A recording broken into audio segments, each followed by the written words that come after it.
The Scott Jennings Show is proudly sponsored by Lear Capital. Since 1997, Lear has helped Americans protect their retirement accounts and savings with physical gold and silver. With thousands of five-star reviews and $3 billion in transactions, Lear is who I trust to help me buy gold and silver. Visit LearScott.com. The voice of free speech. The truth delivered. Common sense for the American people. Welcome to the Scott Jennings Show. Today, major developments in the war. 2 top Iranian officials are dead in overnight airstrikes. We have the details. Plus, we have some new sound from Secretary of State Marco Rubio on the overall war effort. Vice President Vance tackling fraud in America. And why did Kentucky Governor Andy Beshear veto an education bill? We'll explore this hour. It is Tuesday, March the 17th. This is Scott Jennings reporting for Salem. We are live on the campus of Arizona State University today. We want to thank the folks here at the Zoom Innovation Lab inside the Creativity Commons here in the heart of ASU. Terrific staff here, and we are all set up and ready to perform common sense for the American people. We have a great lineup on the show today. My CNN colleague, my friend, David Axelrod, will come along in the second hour to talk politics. And we have TV reporter Nick Minnick here later this hour to talk about the sanctuary policies that are terrorizing people in Northern Virginia. But let's start with the news. While you slept, Israel says it carried out a precision strike inside of Iran, killing 2 senior figures, Ali Larijani, who is the top national security strategist, and General Gol Reza Soleimani, who is a commander of a paramilitary force that helps enforce regime control. Israeli officials say the operation was based on high-level intelligence, and it is a deliberate targeting of Iran's leadership structure. Here is the Israeli Foreign Minister, Gideon Sa'ar, in cut number 9. Larijani was also under U.S. sanctions for the same reason, with a $10 million prize on his head. We did it for free. Anyhow. This is part of a broader pattern in this war, Operation Epic Fury, and Israel is now increasingly focusing not just on military assets, but on people who plan and sustain the regime's power. Now, U.S. Secretary of State Marco Rubio made some comments on the war effort last night on Fox News. Imminent threat? You bet, Rubio says in cut number 6. Ultimately, all radical Islamic movements in the world identify the West writ large, but the United States in particular, as the greatest evil on the earth. And every chance to have the notion that somehow radical Islam would be comfortable with simply controlling some province in Iraq or Syria is just not borne out by history. Radical Islam has shown that their desire is not simply to occupy one part of the world and be happy with their own little caliphate. They want to expand. It's revolutionary in its nature. It seeks to expand and control more territories and more people. And radical Islam has designs openly on the West, on the United States, on Europe. We've seen that progress there as well. And they are prepared to conduct acts of terrorism.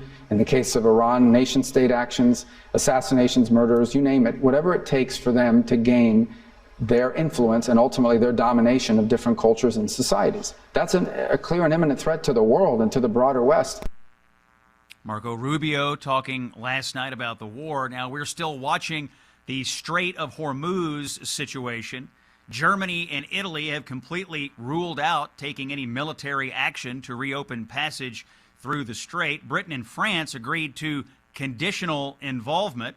President Trump talked a little bit about France yesterday, and it's President Macron. Let's hear that in cut number 7.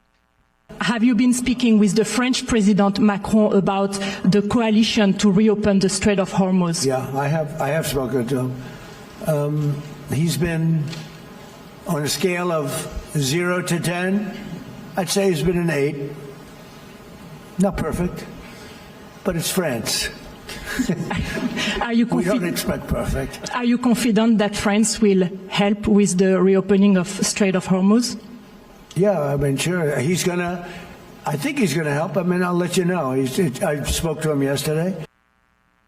Coming up later in the show, we look at whether the war effort has affected the president's political standing, his polling inside the Republican Party. Now, closer to home, communist Cuba is laboring under the strain of American pressure and internal turmoil. Overnight, the country's fragile power grid collapsed again, leaving millions without electricity.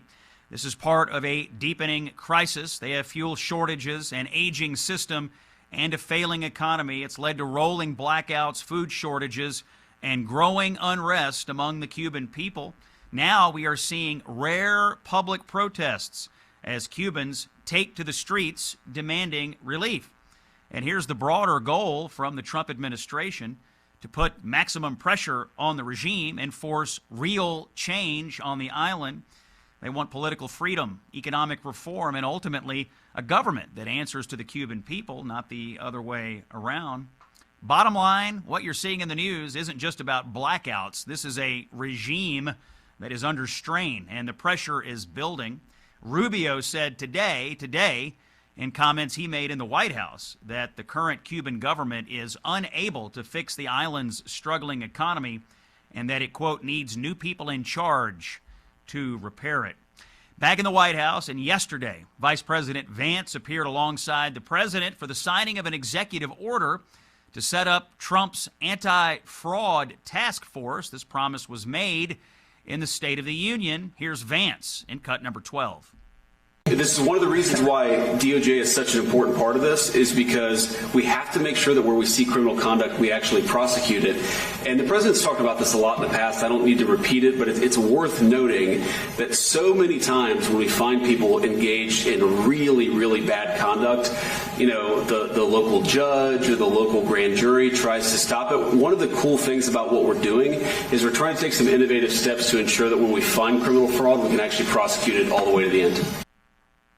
As they say back home, Vance will have more than he can say grace over with this anti-fraud assignment. Now, the GAO, the Government Accountability Office, says there's hundreds of billions, maybe $1 trillion in fraud out there. Comes right out of your pocket.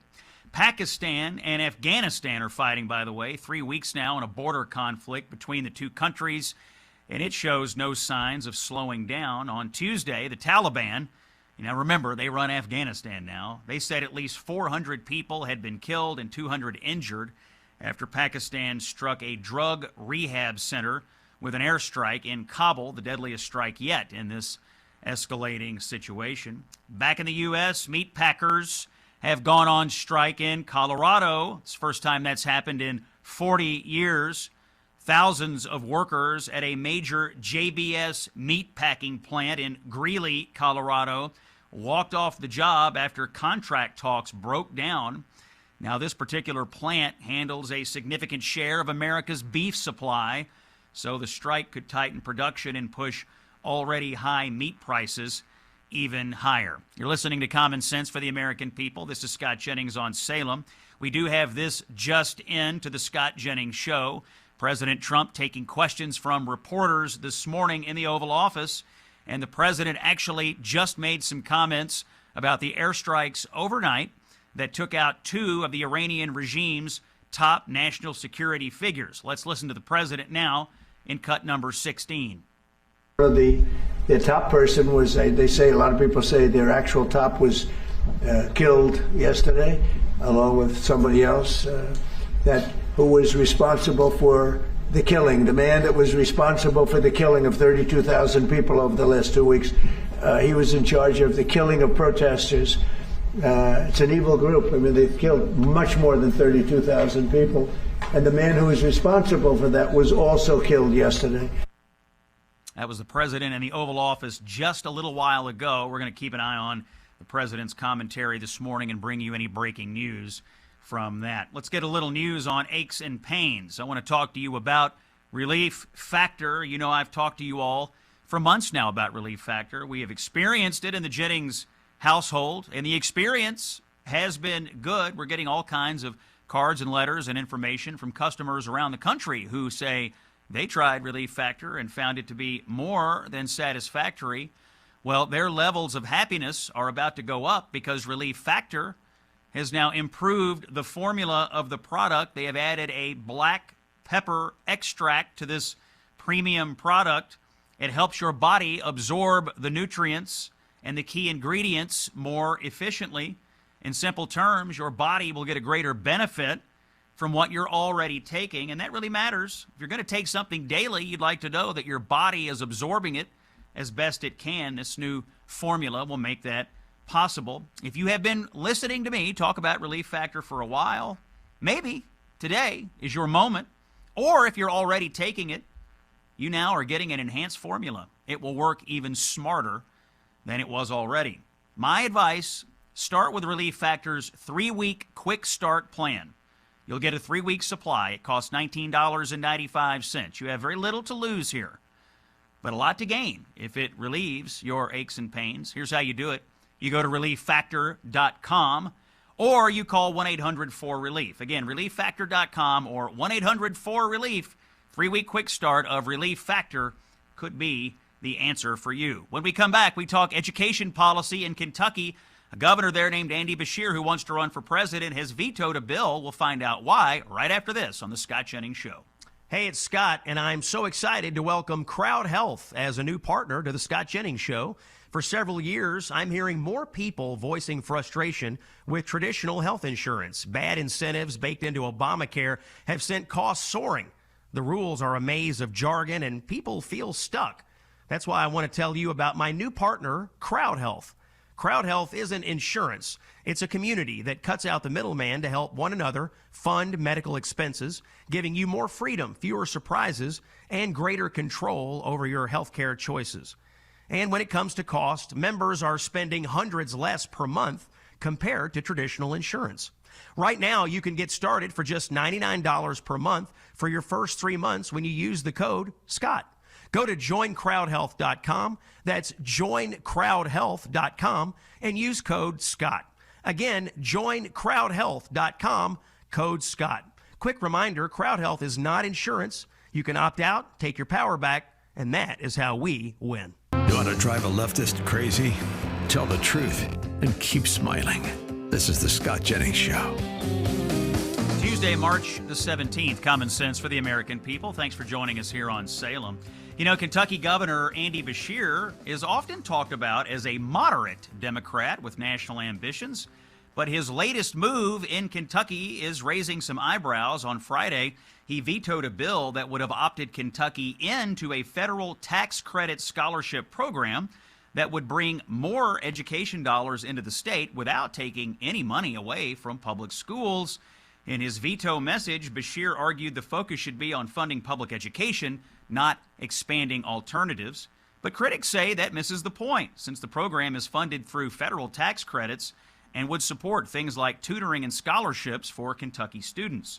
What does this tell us about Andy Beshear's political positioning and about the broader fight over school choice? Here to discuss the program that did come from the big, beautiful bill and the myths about it being pushed by Beshear is Brian Jodis. He's the National Press Secretary for the American Federation for Children. Brian, welcome into the Scott Jennings Show. You saw Beshear's veto message. Let's start here. Is the Kentucky legislature poised to override this veto and get Kentucky opted in to Trump's tax credit plan here? Yeah, Scott, good to be with you, and it's a great question. We saw the Kentucky House take action yesterday on Monday to override that veto. The Senate stands poised to do the same. They're back in session within the hour here this afternoon, and so hopefully they'll come through here and step in and step up and do what's right for Kentucky families, parents, taxpayers as well. I mean, this really is a no-brainer to get your state on board for this. Let's just dispel one of the myths that Andy Beshear tells about the tax credit program. He says this hurts public schools, that it takes money away from public schools. This is a canard he has thrown out for years when battling against school choice in Kentucky. For the record, does this tax credit program take any money away from public schools? Any tax money? Right. Does it leave public schools at all, for the record? You know, sometimes you hear these statements. I kind of want to do a Scott Jennings patented sort of look to camera here, as you're so apt to do when I see you on CNN. No, of course not. What we're talking about is donor-driven support, philanthropic support, taxpayers donating to scholarship granting organizations in states that choose to opt in. Those resources then go towards kids in private school, but in traditional public school as well. So it really can help kids across makes and models. So this idea that it diverts funds away or it takes public dollars away, it just isn't true. You're talking about private donors giving resources to help kids, ideally in their home state. And that's what you've got the opportunity to see happen, not just in Kentucky, but in states across the country. 27 have opted in this point, including Governor Beshear's colleague, Democrat Governor Jared Polis in Colorado, who opted Colorado in for this as well. So it really is the right thing. And it's in line with what the vast majority of Americans want. Brian, why do you think Democrats like Andy Beshear are so comfortable lying to the American people and to the people of Kentucky about programs like this? Are they that beholden to teachers' unions that they feel like they would rather lie to their constituents than stand up to teachers' unions? Like Yeah, it's a great question, Scott. It certainly feels like him. I think the Wall Street Journal kind of nailed it with this headline this week. Beshear bows to the teachers' unions. I mean, they're singing from the same sheet of music here across the board. Anytime you hear, backdoor voucher schemes or diverting public money away, you know where that comes from, right? It's right off of the talking points memo that must be circulated from the teachers' unions. They have such a grip. I mean, you're up against what is essentially $3 billion a year being funneled through the collective big schooling teachers union. So look, it's a lot to combat, but when the truth comes to light and people can see the way this program is actually built, how it intends to work, you can see through that. So maybe we could just try to dial the rhetoric back a little bit and look to the way in which these SGOs can serve kids across different makes and models. I mean, we talked about it. Yes, they can help kids with private school tuition, but they can also help with things like tutoring, technology services, can hone in and help kids with special needs. So it really is a great opportunity. But look, the unions have such a stranglehold on some of these politicians. It's hard to get them to focus on what the truth is. That's why we've got to continue to share it here like you're doing. Yeah, we have about 30 seconds here. I mean, the issue is really about choices and opportunities and options. And Democrats like Andy Beshear think the only option is to let the teachers' unions and the union bosses run your kids' school into the ground. Republicans and conservatives and even a few Democrats say, no, we need more options for kids who have different kinds of needs for learning environments and so on and so forth. It is an interesting debate that is unfolding. I actually interviewed Rahm Emanuel on this show yesterday. He was out pushing the Mississippi Miracle, the Mississippi model, and saying states need to adopt this. I asked him point blank, are you going to be able to stand up to the teachers' unions? He indicated that he might be tough enough to do so, but it doesn't sound like Andy Beshear is that way. Brian Jodis is the National Press Secretary for the American Federation for Children. Brian, quickly, where do we find you on the internet? Yeah, federationforchildren.org, or go to federalscholarships.com. You can see a lot more about the Educational Freedom Tax Credit. Thanks a lot, Brian. It's the Scott Jennings Show on Salem. When we come back, we talk to the spokesperson for the Israeli police on the ground in Israel about what's happening under the rocket attacks. Stay with us. Gold and silver recently soared to record highs and then pulled back. So are precious metals still a good buy? Many Wall Street experts predict higher prices ahead. Why? Well, because we still have trillions in national debt, a declining dollar, and inflation that keeps shrinking our savings. Even with corrections along the way, gold remains a historical hedge for wealth protection. That's why Morgan Stanley's chief investment officer ditched the 60-40 stocks and bonds portfolio and is recommending up to 20% in precious metals. They're getting educated, and you should too. Call Lear Capital at 1-800-880-2424 for your free gold investment kit and learn how you could qualify for up to $20,000 in bonus gold. Lear Capital has over $3 billion in transactions and thousands of five-star reviews. Call 1-800-880-2424, 1-800-880-2424, or visit learscott.com. The man who made CNN safe for conservatives again. Here's Scott Jennings. All right, it's Tuesday, March 17th. We are broadcasting today live from the campus of Arizona State University. And amazing staff here, by the way, really helping us get the show. When we're on location, you got to set this thing up. It's not as, I know we make it look easy, but behind the scenes, we're like a duck. On top of the surface, very smooth. Below the surface, a lot of paddling, a lot of chaos, but the folks here at Arizona State have made it easy for us today, so we're grateful for their hospitality. By the way, I do need to continue to counsel you on an issue. You need a vacation, a literal, legit vacation. And I have calculated that you need it in roughly November. And fortunately for you, I have the answer to this need. It's called the Gulf of America Cruise, November of 2026. They tell me, by the way, that people who take cruises in the fall make those decisions about right now. So listen to me. If you're thinking about taking a cruise, I've got the greatest idea. Mike Gallagher is going. I'm going. I think we're adding some other special guests. And we're going on a luxury cruise ship. We're going in the Gulf of America. We're going to celebrate America's 250th anniversary. There's going to be a whole bunch of people there who are like-minded about the world, about political values. We're going to have great conversations about everything going on. And by the way, this will be right after the November election, so we'll have a lot to unpack. But we're going to take this ship out. We're going to see the turquoise waters. We're going to step foot on the white sand beaches. We'll eat great food, and we'll have all these great conversations. Here is how you book this trip. And this is the only way you can book the trip. You got to text the word cruise to 94878. Or you have to visit scottjenningsshow.com, and you have to click on the Gulf of America Cruise banner. Those are the portals. That's how you do it. You can't backdoor this thing. You can't find another way.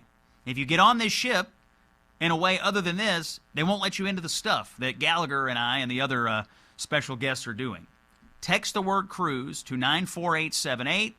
You'll get signed up for the Gulf of America Cruise. We'll have an amazing time as we sail around the Gulf of America. So, look, I hope you do it. It's going to be a lot of fun. I think these things are, you get some people together, you meet new people, and we'll have a great experience. It's the Scott Jennings Show here on Salem. We are hoping, by the way, to get a live report from inside of Israel. We are trying to get on the line the spokesperson for the Israeli National Police Force. His name is Dean Elsdon. And we're trying to get him on right now. It's always, when you're doing international guests, always a little bit of a technical back and forth, but we want to talk a little bit about what it's like to live in that country right now and to police a country that is under constant rocket fire. We do have some new audio coming in on other news to the Scott Jennings Show.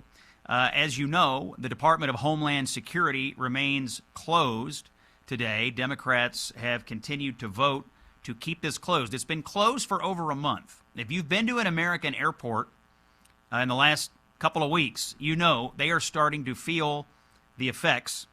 I personally stood in long lines at a couple of airports. I know other people that have stood in lines. In fact, I was at LaGuardia Airport in New York the other day, and I stood in a line, the security line, stretched all the way back to the parking garage. Now, to the credit of the TSA that was there, they got the line moving, and it was moving along. But I'd never seen a line stretched back that far. We're hearing these kinds of reports increasingly every day because the Department of Homeland Security is closed. The TSA agents, by the way, have now missed 2 paychecks. The other thing going on in America, of course, is that we're under threat of terrorism. We've had numerous terrorist attacks in the United States in the last few weeks. Seems like a dumb time to have the Department of Homeland Security closed, but that's what Democrats have decided to do. Let's listen to the Speaker of the House commenting on this situation today. Magic Mike Johnson says that with this terrorism going on, it's unconscionable for Democrats to keep DHS closed. It's cut number 15. All of which originated from perpetrators who are already inside the country. Every one of those attacks falls squarely under the purview of the Department of Homeland Security. And the Democrats don't want to fund it. And now they're demanding we strip funding from the very agency responsible for stopping all of that. It's another dangerous game, a political game by Democrats that's as foolish as it is perilous.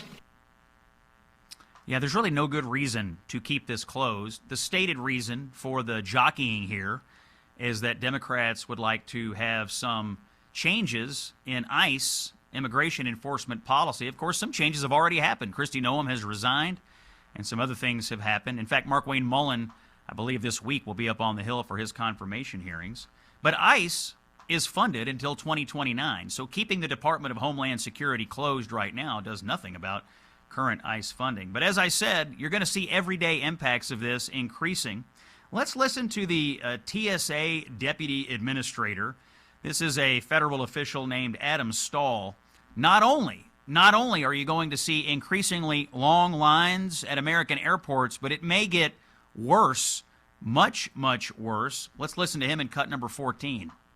We're doing absolutely everything we can. We have a national deployment office force, and we've fully depleted that. So at this point, we're fully stretched, and so frankly, there's not much else we can do. As the weeks continue, if this continues, it's not hyperbole to suggest that we may have to quite literally shut down airports, particularly smaller ones, if call-out rates go up and we can't, a lot of these officers can't afford to come in. I talked to one officer this week. She's a single mother, and she has a special needs child, and she can't afford to pay for her special needs child care. So again, I believe it's frankly unconscionable that we have Senate Democrats that are playing, they're holding our folks' financial livelihood hostage over political games, political partisanship. So we really need to get back to normal order. So instead of just having long lines, we are now looking at the possibility of American airports that may be closing. I'm looking at a breaking report just coming in here from CNN. It looks like they are at Hartsfield-Jackson Airport. That's in Atlanta, and the reporter says the tears have been flowing from all sorts of people. The chaos is described as worse than even Thanksgiving or Christmas. So a lot of chaos at the airports right now, thanks to the DHS shutdown. Another situation that is breaking today, there is a White House official that is resigning his position today. His name is Joe Kent. Joe Kent was in the office of the Director of National Intelligence, ODNI. This is Tulsi Gabbard's office in the White House. And he was director of the National Counterterrorism Center. And he has sent a letter to the president, or I guess issued a letter to the public, resigning his position today. He says that he cannot in good conscience support the ongoing war in Iran. He rants about it. He complains about Israel. He then makes a swipe at Israel and claims that they are the reason we got into the Iraq war back in the Bush years. Of course, that is a well-known and debunked myth. Israel actually warned the United States not to attack Iraq. The United States did it anyway. But you have this man from Washington State, originally named Joe Kent. He is described, by the way, by Taylor Budowich. Taylor was deputy chief of staff in the Trump White House, communications advisor. He left a few weeks ago. But upon getting this public letter from Joe Kent, Taylor Budowich said, and I quote, "Joe Kent is a crazed egomaniac who was often at the center of national security leaks while rarely or never producing any actual work. He spent all of his time working to subvert the chain of command and undermine the President of the United States. This isn't some principled resignation. He just wanted to make a splash before getting canned. What a loser." Now, here's what I think. Number one, I agree that if someone was leaking, not producing any work, and subverting the chain of command from inside the White House, they definitely deserve to be fired. Why wasn't this person already fired? If we knew about that for weeks or months, why wasn't the person already relieved of duty? That's number one. Number two, I wonder why Joe Kent was hired in the first place. He's not known necessarily as someone that would have been additive, I think, to the president's national security team. Now, there's a lot of information about Joe Kent out here that he was months ago cut out of important meetings. He was not part of any Iran war planning. So you had someone here that you already didn't trust, that had already been cut out of serious issues, with a big title, Director of the National Counterterrorism Center, but yet still got to go to the White House every day and do his job. And so while I generally think the pushback on Joe Kent here is probably true, it does make me wonder, why did they hire Joe Kent in the first place, and why was he left in his position for so long? I'll read you a report from Jackie Heinrich, who is a White House reporter with Fox News. She says a senior administration official says Joe Kent was a known leaker and was cut out of the president's intelligence briefings months ago. So you have the person who holding the title of director of the Counterterrorism Center who has been barred from going to intelligence briefings. Doesn't seem great. Heinrich says that the senior administration official says Kent has not been part of any Iran planning discussions or briefings at all. This official, and this is interesting, also said that the White House told Tulsi Gabbard that Joe Kent should be fired for suspected leaks, but that she never did it.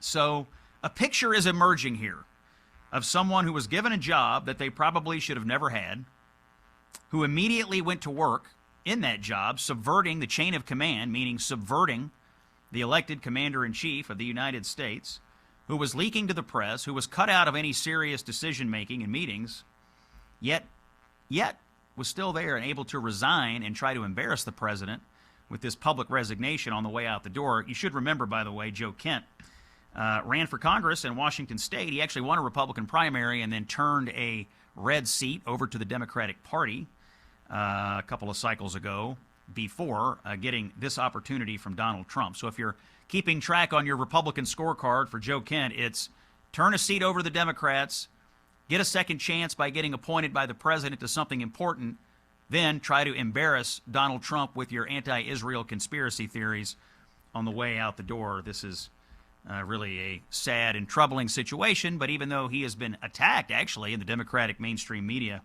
in the past, I'm sure he'll now be treated as a voice of conscience, a voice of reason, even though they whooped up on him pretty good not all that long ago. Scott Jennings broadcasting to you today from Phoenix, Arizona. Tempe, I guess. We're technically in Tempe, Arizona, from the campus of Arizona State University. And I have a word to you about your wireless service coming from our friends at Patriot Mobile. We're in America's 250th anniversary. The direction of our country, our culture, and our economy is being decided right now. And you want companies like Patriot Mobile in on this decision because they stand with you. They share your values. 12 years they've been in business, delivering premium service and investing in the things that you care about. Switching is not a hassle. You keep your number, you keep your phone, you can upgrade it, whatever. It takes minutes to get switched over. And Patriot Mobile will even do a contract buyout if you're paying off a device.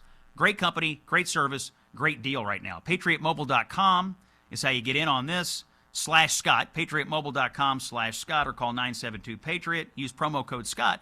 Get a free month of service. We're going to take a break. When we come back, talk about the crazy sanctuary policies in Northern Virginia. It's Scott Jennings on Salem. Stay with us. Freedom to speak clearly with no leftist lunacy. This is the Scott Jennings Show. Rounding out the first hour, we ask a simple question today. What in the world is going on in Fairfax County in Northern Virginia? The Board of Supervisors there created a trust policy that bars any relationship between police and ICE. The Commonwealth's attorney, Steve Descano, is consistently letting illegal criminal aliens out of jail. The sheriff, Stacey Kincaid, is refusing to work with ICE, and she's letting repeat offenders out day after day. The governor, Spanberger, has stopped all cooperation with ICE. And the stories are awful. 41-year-old Stephanie Minter stabbed to death at a bus stop in late February. And this week, an illegal immigrant adult male released into the country under the Biden administration is now in a high school and is accused of groping several female students there. Joining us to discuss all of this is the reporter who is breaking these stories, and on top of it all, his name is Nick Minnick, reporter for WJLA 7 News DC. This is the ABC affiliate in Washington. Nick, you're on top of this. A lot of people are hearing about this stuff in Fairfax County for the first time, thanks to you. So answer the question. What in the world is going on in Fairfax County in Northern Virginia? Well, Scott, it's great to be with you. It's definitely more than a full-time job covering what's happening in Fairfax County. You see so many victims who are either dying or being harmed by illegal immigrants who are released time after time into the community in Fairfax County. They're losing their lives. They're being harmed. And this is the consequence that we see of a lot of policies at the local level. Last time I checked, the Center for Immigration Studies had Fairfax County listed in the top 3 counties nationwide that does not honor ICE detainers. And that's a policy Sheriff Stacey Kincaid has right now. She will not honor ICE detainers. And we hear these stories from ICE a lot where they lodge detainers, the sheriff won't comply, and she says ICE has to get a judicial warrant in order to do that. And the governor, Abigail Spanberger, agrees that ICE should get a judicial warrant. But what is that? So when we looked into it, basically what we found is the governor and the sheriff are asking ICE to get something that essentially does not exist. ICE can't go to a local judge and get a judicial warrant. Even if they went to a federal court or a federal judge, they can't get it either because a lot of these things are state charges. You mentioned Stephanie Minter. Her alleged killer is in the country illegally, and that's a state charge, second-degree murder. So it's not like ICE can go to a federal court and get a warrant for something like that. So that's what we're seeing right now in Fairfax County. And I spoke to Stephanie's mother, Cheryl, and 2 of her brothers, Stephanie's brothers, and they're just heartbroken. And they feel like Fairfax County let them down and completely failed their family and failed Stephanie. Tell me about the issue at the high school. There is an illegal alien who is 19 years old, but is somehow a student in the high school. And you have all these girls coming forward claiming they were groped. What happened there? How is he in the high school, and what are the details? Yeah, so early last week, a bunch of mothers and fathers reached out to me, and they said, we've been watching you on 7 News for a while, and we just want to let you know what's happening at our school, Fairfax High School. And they told me that this man, student at Fairfax High School, he's almost 19 years old, has been groping their daughters, more than a dozen girls, all school year. And they demanded that the principal send out a email. And so 2 weeks after this was reported to police, and a week after the man was arrested, the principal finally sent out an email saying there was buttocks touching. So if you were a parent and you read this email from the principal, you'd think, oh, maybe it wasn't a big deal. But then, sitting in court, you heard the prosecutor talk about how graphic the touching was, where he would go behind the girls in the hallway at school as they were walking to class. He would put his hand in between their legs, starting from the front and going to the back. And so these girls are just traumatized. The man is now facing 9 counts of assault and battery, which are misdemeanors, simple assault. He might get a slap on the wrist here. The parents want to see him charged with sexual assault, which are felonies. And this man, Israel Flores Ortez, entered the country illegally at the southern border unaccompanied when he was 17 years old.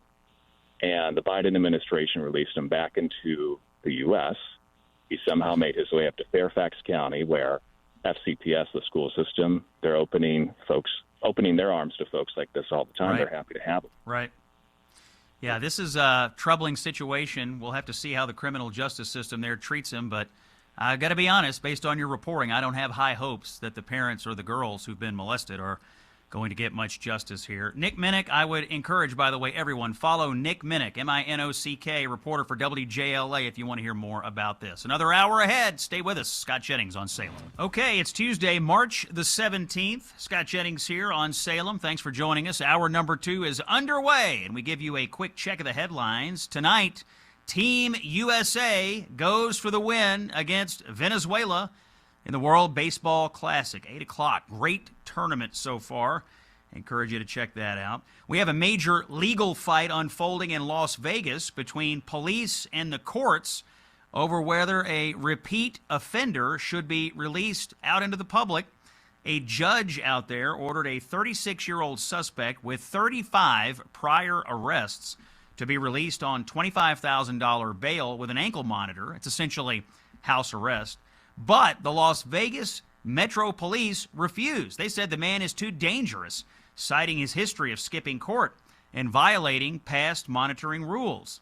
The judge threatened the cops with contempt, and the sheriff took umbrage with that, and he is now heading to the Nevada Supreme Court saying releasing this man could violate their sworn duty to protect public safety.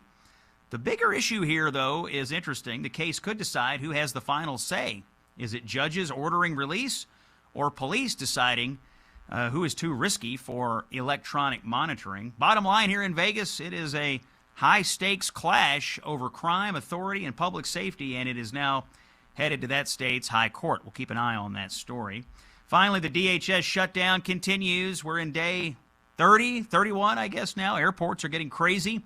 There are reports that airports may have to close in some cases due to TSA staffing shortages. And this shutdown at the Department of Homeland Security has Americans worried about the terrorism threats that exist inside of our borders. Many of us are wondering, how do some of these people that we've seen in the news lately get into our country? How do they become naturalized citizens? Are we vetting any of these people? Gene Hamilton joins us now. He is the co-founder and president of America First Legal. He most recently served as deputy White House counsel to President Trump. He also spent time at the Department of Justice and DHS working on immigration policy. Gene, welcome into the Scott Jennings Show. You worked closely with President Trump on many immigration issues over the years. When you hear these stories about some of these people who have committed violence inside of our country recently, they got here, were part of our immigration system, now DHS is shut down, and you hear about the possible terrorism impacts. What is going through your mind? Isn't all of this predictable? If you let people in, you don't vet them, and then you close DHS? Is this what we get from a government and democratic policies that are failing the American people? It's exactly what you get. It's the complete opposite of common sense. Common sense would dictate to any American that you would only allow people into the country that you can adequately vet and screen, determine that they're not going to pose a threat to security, to safety, that you're going to know that they're going to pay their taxes. You're going to know all of these different things. And for the longest time, decades upon decades, people refused, they failed to ensure that everything was actually as it should be when it comes to vetting and screening. Donald Trump was the first president in the United States to be able to impose the right kinds of vetting and screening, to use leverage that the United States government has to extract information from other governments, to get information that we need to be able to determine, should this person be allowed to come in to be amongst the American people, to be amongst our men, women, and children in communities all across the United States, or is it a chance that maybe, just maybe, they might eventually turn into a terrorist? Maybe, just maybe, eventually they might commit a crime. And so what we have now is that Donald Trump has taken steps in his first administration and certainly in his second administration to address vetting and screening, to ensure that the people that we let in to this country to join our American family are vetted and screened to the maximum degree possible. Otherwise, they don't come in. Previously, that wasn't done. It wasn't done that way. The borders, as everyone knows, were open for years under the Biden administration, in particular, Obama as well. And we are going to see more and more and more of these things over time, of these types of attacks, crimes, and et cetera, unless we let ICE do its job. Gene, we had a couple of stories last week, terrible, tragic stories. In Michigan, we had someone whose brother was a Hezbollah commander in Lebanon, but he, the attacker, was a naturalized citizen in the United States, drove a truck into a synagogue trying to kill 140 preschool kids that were there. And then down at Old Dominion University, we had a guy from Sierra Leone who had become a naturalized citizen, was part of the National Guard. Then he was convicted of trying to help ISIS. Then he goes to prison. Then he gets out of prison on early release and is just out walking around the community. He winds up killing a retired military officer and an ROTC guy at Old Dominion University, injuring 2 others. He is then subdued by the ROTC students on campus. In both cases, you have people in the country. In one case, strong ties to Hezbollah. In another case, someone who told a judge, I wanted to help ISIS and I'd like to have an attack like the one at Fort Hood. And yet, they're out in the American public. I recognize the vetting and screening processes have changed now. Are we overdue for a complete and total review of every single person with any kind of status is here with one simple question? Does this person pose a threat to the American public? I think that we are overdue. I know that a number of things are in the works right now as we speak. The Trump administration certainly made a commitment to engaging in what's known as recurrent vetting. And so that's to continually assess people against law enforcement and intelligence databases to determine whether or not new information has come to light. Because look, as we all know, things change. Things change over time.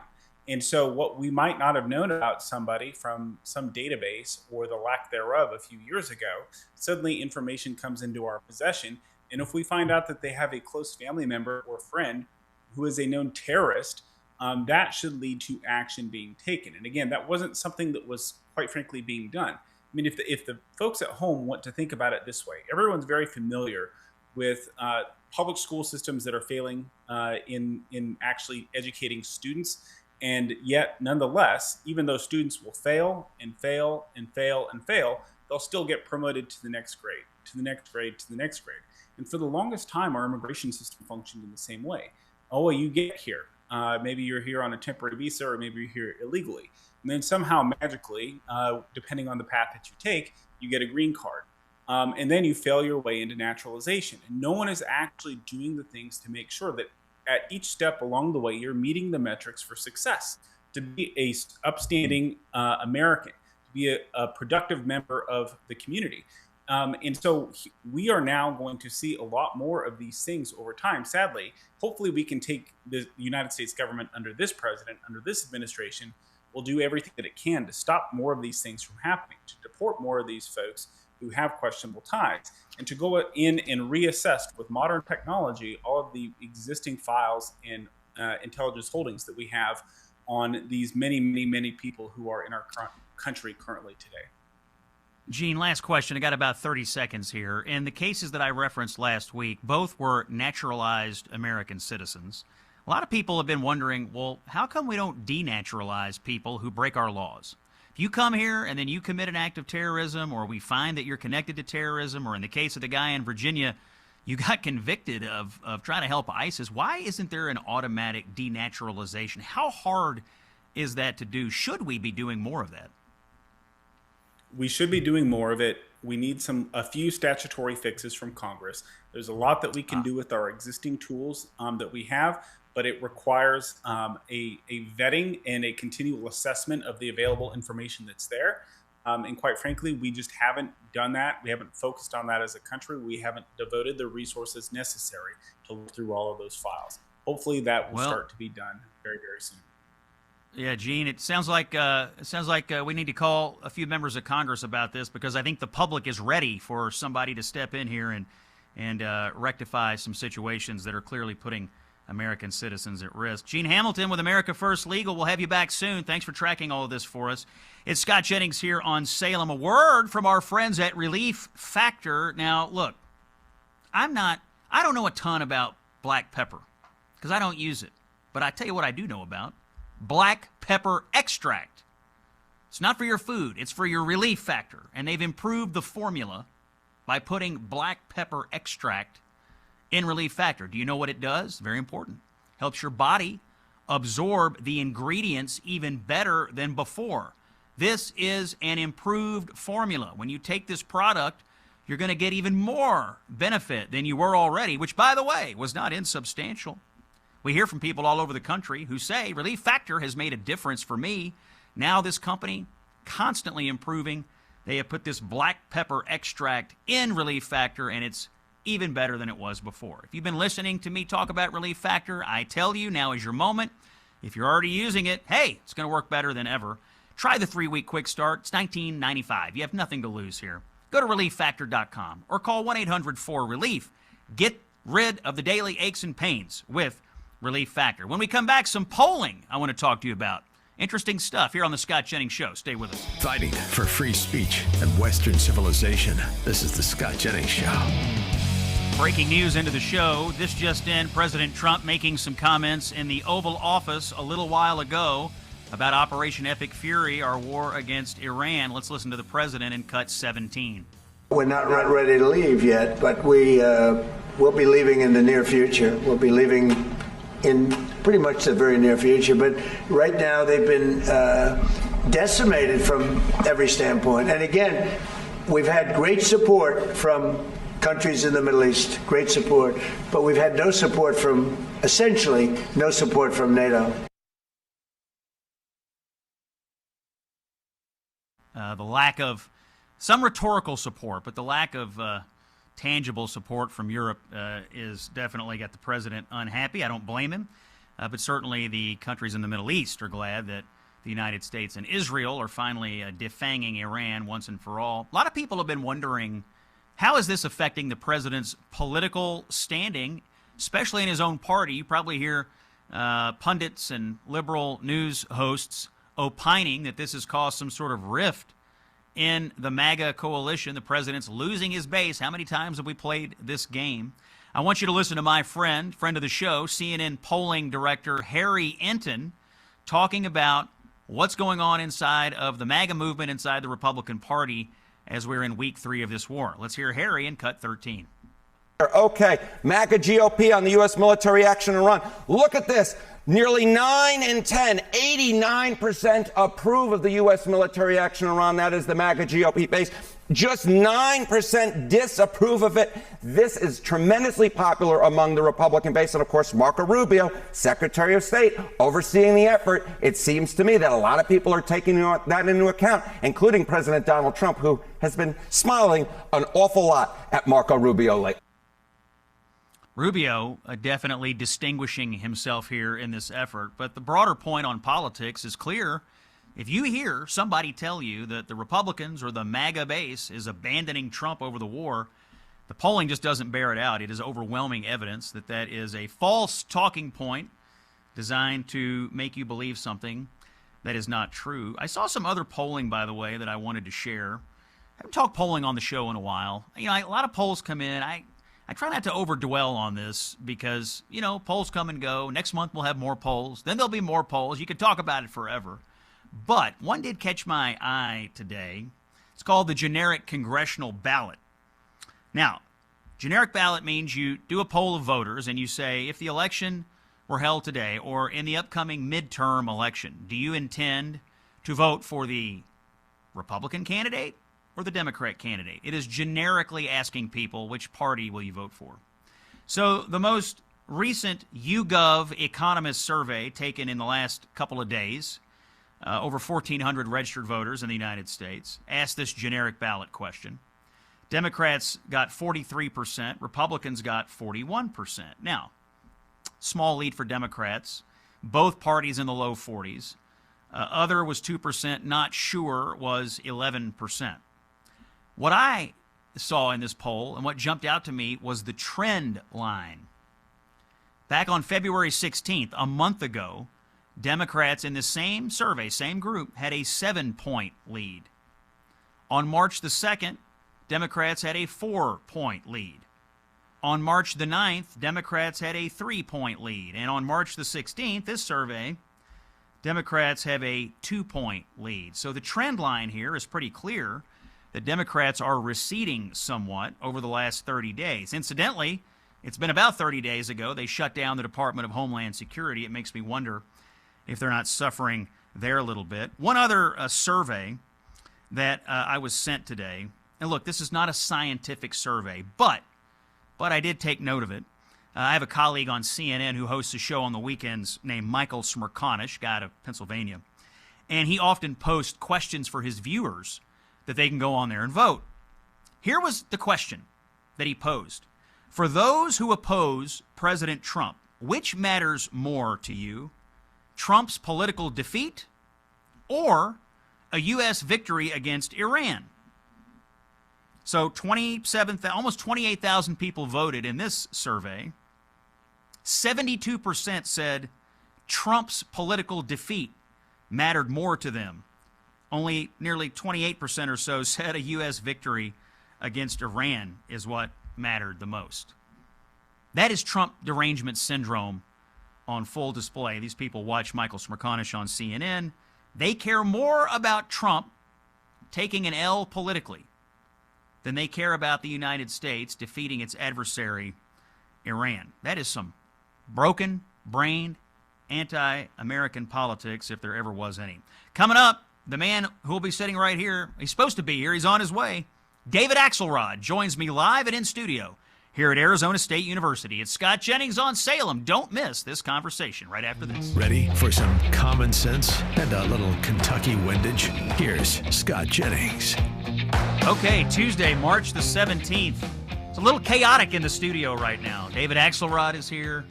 People over there. There's people over there. We got a lot going on in here right now. It's great. Live radio and a live guest who we'll get to in just a moment. First, a little breaking news that is related to a guest we had on the show earlier. We talked about Governor Beshear's veto of the tax credit for education that happened. Well, the Kentucky legislature has just overridden the veto, the Kentucky Senate voting 31-5 to override that.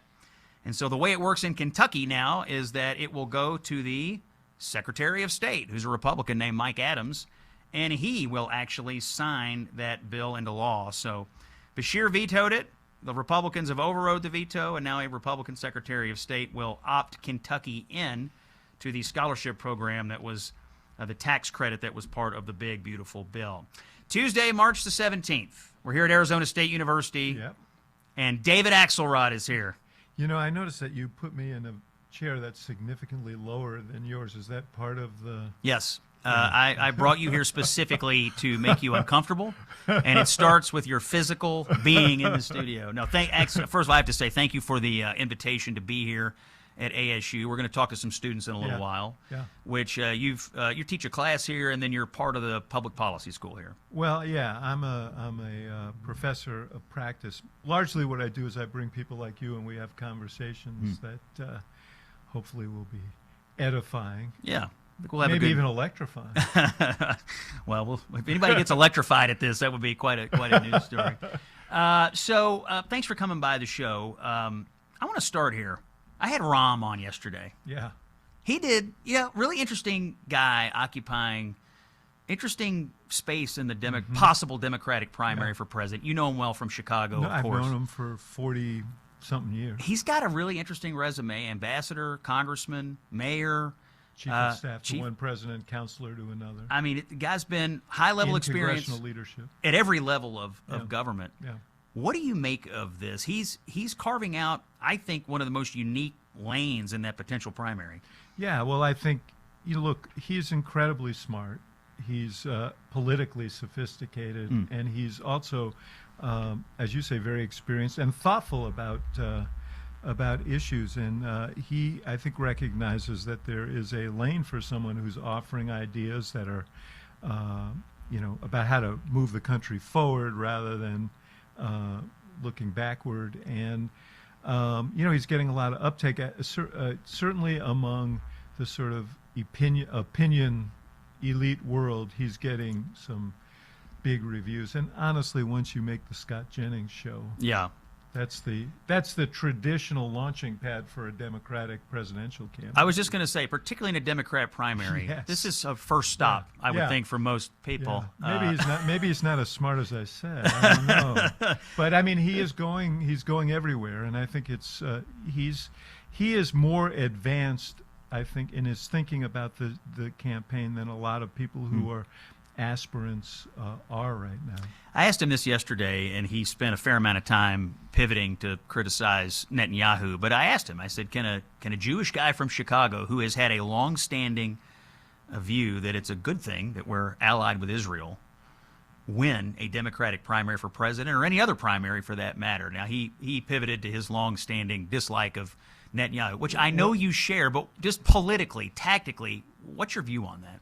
Look, first of all, there's an argument that a Jewish candidate is in a stronger position to stake out the position that he's staking out, and his position is that Netanyahu is not ultimately good for the long run interests of Israel. I mean, he and I both were and continue to be supporters of a two-state solution, and we were, that was the back and forth between us, President Obama and Netanyahu, back in the day when we were in the White House. But I think the thing about Rahm is that he is willing to. He made these points. He received a humanitarian award the other week. I don't know if he mentioned this at the Illinois Holocaust Museum, and he made some of the same points that he made to you. So I think that in some ways it could be advantageous to be able to be honest, both to Democrats about why this relationship to Israel is important,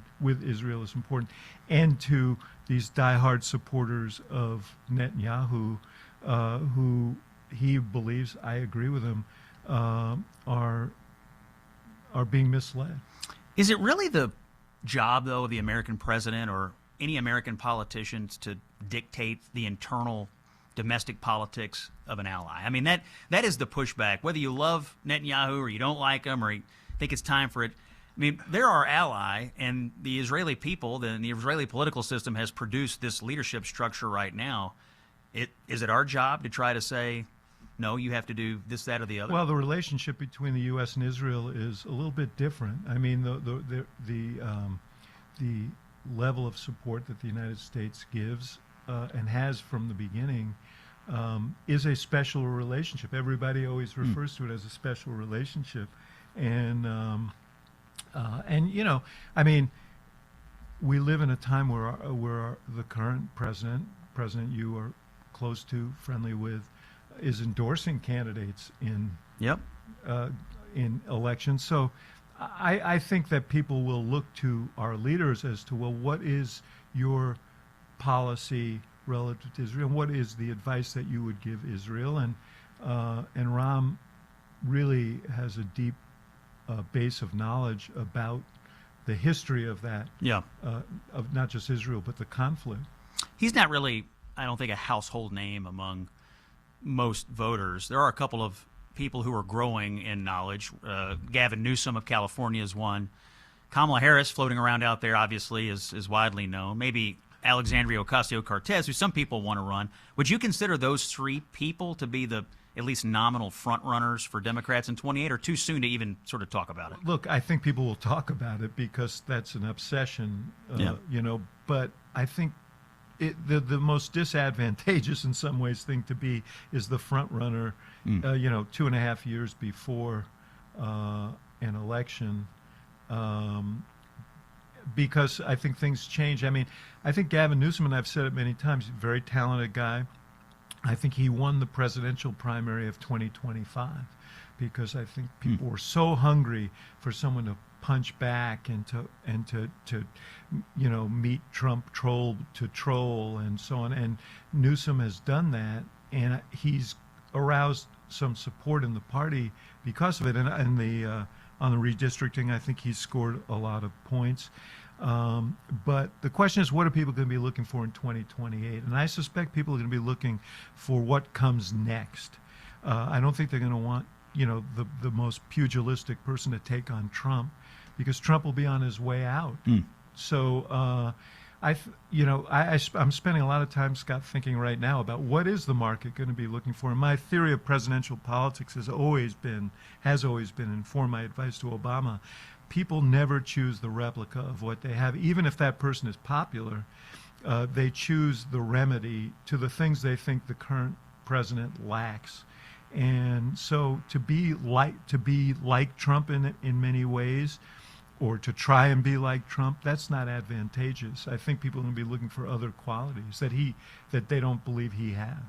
That voice you're hearing, David Axelrod, counselor to and a political advisor to former President Obama, a professor of practice here at Arizona State University, my colleague at CNN. We spend a lot of time, David, on and off the air talking about the state of our politics. You're kind of giving me a view of what's happening in the Democratic Party heading into 28. You know, it's interesting on the Republican side. Trump, as you mentioned, on his way out. Everybody assumes J.D. Vance will be the nominee, although lately President Trump seems to talk glowingly about Marco Rubio in public. I see a brewing, you know, grassroots likes Vance, the donors like Rubio. You know, Rubio is a pretty prominent guy in the administration. As a Democrat strategist, you're watching all this. How does it look to you? Well, you know, this is such an interesting time to ask that question. And I want to add parenthetically, among the things you said about me, I'm the founding director of the University of Chicago's Institute of Politics, so I don't want them to feel, of course, no love here. But this is an interesting time to ask that question, because I think this war is a complicated issue as it relates to the presidential race of 2028 on the Republican side. J.D. Vance was probably more outspoken than most in staking out the kind of Tucker Carlson non-interventionist, no forever wars, no foreign intervention, and he's been pretty muted in this period. Rubio is the point man on a lot of this. And, Marco Rubio is both the Secretary of State and the National Security Advisor. The last person to have both those positions was Henry Kissinger, which means he's around the president all the time.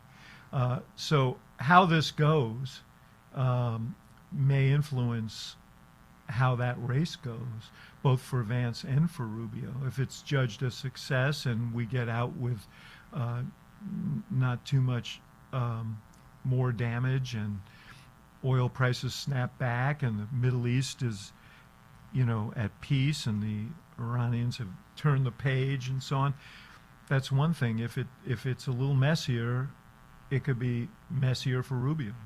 Yeah, he's, I think point man is the right word. I mean, he was in the Oval Office today making some comments, also making some comments about Cuba, which we haven't been talking a lot about because we had Venezuela and then almost immediately Iran. But the Cuba situation, they've got electrical grid issues, people in the streets. The president and his people seem to think something's about to happen there. It doesn't feel like we're going to have to intervene militarily either. What's your gut tell you? Well, look, they have been, reliant forever on the Russians, first the Soviets and the Russians, and on Venezuela. And when after Maduro left, they lost an ally there, and obviously there's an understanding between the remaining regime and the U.S. as to providing oil for Cuba. And it's this is a huge pinch that they're feeling, and it's beginning to really crumble. And my guess is that they will seek to strike some sort of deal or arrangement. The tricky thing, and Rubio certainly understands this better than anyone, is if people feel that you've abandoned the idea of a free and democratic Cuba and that elements of the regime remain, I don't think they're going to be as happy as perhaps they were about what happened in Venezuela. And so I'm sure they're trying to calculate all of that. That voice you're hearing, David Axelrod, special guest, in-person conversation on the Scott Jennings Show today. More with David in just a moment. We'll talk about the media business when we come back. Quick word from our friends at the International Fellowship of Christians and Jews. We've talked about it many times on this show. We have missiles raining in the Holy Land. People are in bomb shelters. People are being injured. The IFCJ, the International Fellowship of Christians and Jews, they're the ones who are preparing large-scale distributions of life-saving food, first aid, and emergency essentials for all of these shelters and the security personnel who are helping people there. If you want to stand with the people of Israel right now, my advice, go to supportifcj.org, supportifcj.org. You can get involved in supporting the people in the Holy Land who are certainly vulnerable. You have the sick, the elderly, children, and families. They depend on the IFCJ, and therefore they depend on you. More with David Axelrod when we come back. We're live on the campus of Arizona State University. I'm Scott Jennings. It's Common Sense for the American people. We'll have more right after this. Conversations and stories you simply won't hear from the mainstream media. It's the Scott Jennings Show. And it's Tuesday, March 17th, home stretch on the Scott Jennings Show. In-person guest, David Axelrod. We're here in Tempe, Arizona, on campus at Arizona State University. We'll talk with students and folks in the campus community here tonight. Ax, we had about 5 minutes here in our conversation. I wanted to shift gears to the job that we do together, which is we work for CNN, so we've been part of the media landscape together for nearly 10 years now. Yeah. But times are changing, and how people are consuming political news and news in general, and you've been through it all. You were a reporter earlier in your career. I used to work for something called a newspaper where they actually printed the news on paper and distributed it. Well, we'll get into the Encyclopedias Britannicas here to study about that.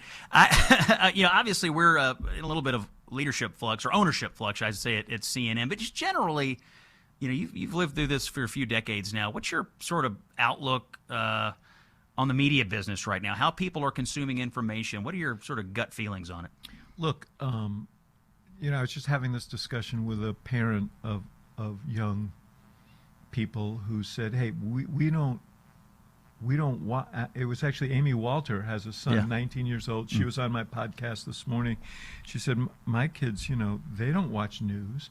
The news they get is from, YouTube and other places. So there's so many outlets that it's hard to know what the impact of all of these changes are. I do worry, Scott. I am concerned about government, and I know you probably are too, trying to put a thumb on the scale about how things are covered. Every president who has ever lived, including the one you work for, George W. Bush, and the one I work for, Barack Obama, was unhappy about coverage at some point or another. It is endemic to the presidency, but most of them did not feel like that they should use their leverage to try and influence coverage. I think that's a frightening thing from a First Amendment standpoint. I was glad to see Ron Johnson and some others speaking out about that. It's something I think that should unite people across the spectrum. But the real question is, how will people get their news in the future? And are we going to be so atomized that we only get news from news sources that tell us, that affirm our points of view, even if they don't always inform our points of view? And does that dig us deeper into the silos in which we're living? That concerns me. Oh, I'm with you. The algorithms, I think, drive us into these bubbles. Yes. And, I've certainly gone on set at CNN and have seen videos or news articles or, information that the rest of the panelists haven't seen, and vice versa. And it does make you wonder. I have the diet that I'm being fed. You have the diet that you're being fed. But I say this to audiences sometimes. We can all overeat. Yeah, well, and it's sometimes hard to have a shared national purpose when you don't have a shared reality. I mean, back to your newspaper point, we're not all walking out on the same front porch, grabbing the same newspaper, looking at the same front page, and then discussing. We're getting very different angles, even if those angles are not inaccurate. It's just different points of view. Now, some of it is inaccurate. I also worry about the AI piece of it, but these algorithms are really they're driving us there. They don't have a political point of view, but they know what yours is, and they drive you into the ones that respond to yours. And and they exclude the ones that don't, and it's dangerous. And there is misinformation that helps drive some of this. And you and I are. I don't want to destroy you. You're doing so well. I don't want to destroy you. We're doing great. We're friends. We're really good friends. We are. People, Democrats say, "How can you be friends with that Scott Jennings?" Occasionally, I say, "Jesus, I don't know." But I explain that we know each other. Yeah. We know each other as human beings. We know each other as people. We know each other's family stories and so on. Yeah. We've got to fight to reclaim that. We have to find our common humanity, because the profit motive of these social media platforms is not that.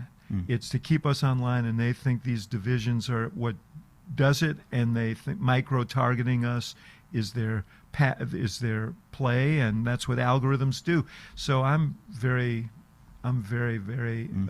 anti-algorithm in that regard. We're going to have a great conversation about this and other issues tonight here on campus, and then we're going to further deepen our friendship tonight at a baseball game. We're going to do what's good for the soul. Best place to do it, yes. It's going to be best place to have a good conversation. You got that. America's pastime. We'll catch a little spring training tonight out here in Arizona. I want to thank you all for listening today. David, Axe, thanks for coming on the show. Thanks for having me to campus. We'll be back on this campus again tomorrow. One more Arizona show before heading back east. It's Scott Jennings on Salem. See you then.